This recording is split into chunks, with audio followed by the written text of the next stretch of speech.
लागू नये म्हणून मुलांनी काय केलं पाहिजे, तर मुलांनी ते गॅजेट बाजूला फेकून ग्राउंड वरती आलं पाहिजे, ग्राउंड वरती खेळलं पाहिजे, ज्याच्यामुळं आपल्याला आपल्या जीवनामध्ये अनेक कठीण प्रसंगाला सामना करण्यासाठी शक्ती मिळते।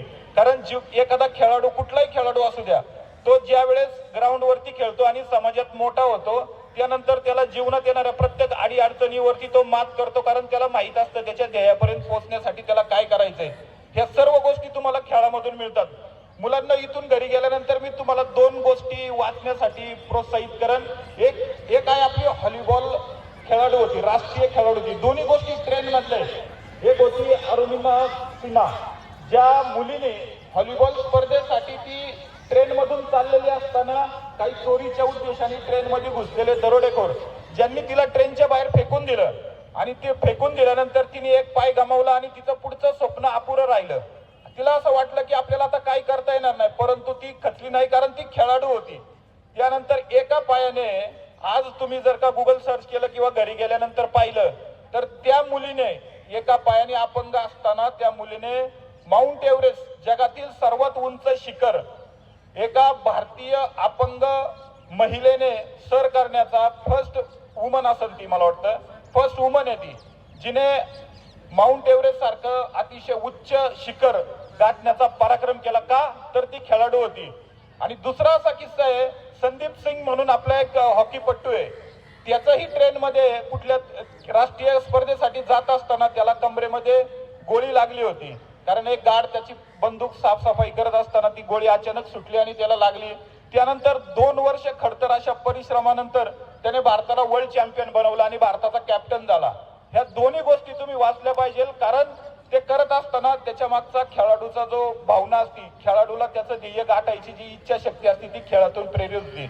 आणि मुलांना जीवनात एक लक्ष ठेवा, ज्यावेळेस तुम्ही कुठलंही ध्येय साध्य करण्यासाठी झटत असतात त्यावेळेस तुम्हाला अपार कष्ट, अपार जिद्द, अपार इच्छा शक्ती हवी असते, त्यामुळे तुम्ही ते स्वप्न साकार करू शकता। आणि जगातील सर्व स्वप्न जी तुम्ही पूर्ण करू शकत नाही ती तुम्ही झोपेत पाहू शकता, परंतु जर का जी तुम्ही उघड्या डोळ्यांनी जर का स्वप्न पाहिली तर निश्चित तुम्ही ते अपार अचाट इच्छा शक्तीच्या जोरावरती पूर्ण करण्याचा संकल्प करू शकता। या ठिकाणी या शाळेबद्दल सांगण्यासारखं खूप काही आहे। शाळेत अतिशय या ठिकाणी उच्च दर्जाचं शिक्षण दिलं जातं।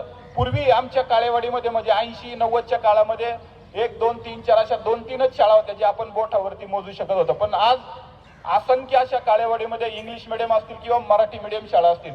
पण मला अभिमानाने सांगावं असं वाटतं या सर्व इथं उपस्थित असलेल्या पालकांना की तुमची मुलं हे अतिशय उच्च दर्जाच्या चांगल्या आणि एका अतिशय पिंपरी चिंचवड मधील उच्च दर्जाच्या शाळेमध्ये शिकत आहेत आणि त्यांचं भविष्य अतिशय उज्ज्वल आहे। याची मी या ठिकाणी ऋतू मॅडमच्या माध्यमातून आणि मी या काळेवाडीमध्ये छोटंसं कार्य करत असताना आमदार शंकरभाऊ जगताप असतील यांच्या मार्गदर्शनाखाली काम करत असताना सांगू इच्छितो। त्याचबरोबर खेलो इंडिया तो खिलेगा इंडिया तो खिलेगा इंडिया हे आपल्या मोदी साहेबांनी सांगितलेलं आहे। कारण 2047 साली जर का आपला भारत देश सक्षम व्हायचा, विकसित होण्यासाठी जी काही गरज आहे ती ही सर्व लहान मुलं त्याला कारणीभूत ठरणार आहे भविष्यामध्ये, ज्यांनी आपल्या स्वप्न पाहिलेलं आहे की भारत हा खूप मोठा व्हावा, भारत फक्त तुमच्या विकासाच्या दृष्टीने, शास्त्राच्या दृष्टीने तर खेळातही पुढे जावा हा येतोय। आणि नुकतंच आपल्याला कॉमनवेल्थ गेम्स अहमदाबाद मध्ये 2030 साली रिप्रेझेंट करण्याचं भाग्य प्राप्त झालेलं आहे, तेही आज आपण खेळामध्ये करत असलेली प्रगती निश्चितच 2036 मध्ये होणाऱ्या ऑलिम्पिक साठी आपण प्रयत्न करतोय आणि मला खात्री आहे की मोदी साहेबांच्या नेतृत्वाखाली आपण ते पूर्ण करू आणि तुम्ही सर्व त्याला कारणीभूत राहणार आहात, कारण तुम्ही भविष्यातले ऑलिम्पिक मधले खेळाडू असणार आहात। पुन्हा एकदा या ठिकाणी मला बोलवलं, 2 शब्द बोलण्याची संधी दिली त्याबद्दल धन्यवाद, आभारी।